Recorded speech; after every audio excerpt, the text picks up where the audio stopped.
நமச்சிவாய. நம்ம காசியில் இருக்கிற அந்த வீதியில் நாம் இருக்கோம். இப்போதான் போய் காசி விஸ்வநாதரையும் மாதா அன்னபூர்ணேஸ்வரியும் பிறகு மகிழ்ச்சியாக பகவானை நல்லபடியாக பார்த்து வந்திருக்கோம். ரொம்ப சந்தோஷமா இருக்கு. ஆனந்த கண்ணீர் தவிர வேற என்ன. என்னப்ப நீசனை பார்த்தல காசியில.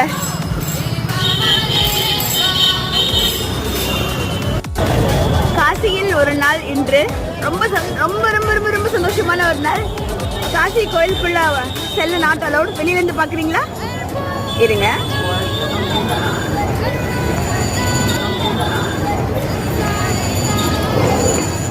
இதுதான் காசி என்ட்ரன்ஸ். உள்ள போனோம். ஃபுல்லா போலீஸ் பந்தாபஸ்த். நீங்க பாத்தீங்க இல்லையா, அதுதான் காசி என்ட்ரன்ஸ். யாருமே உள்ள விட மாட்டேங்க. செல்லலாம் not allowed. Jai Shriram. Om Namashivay.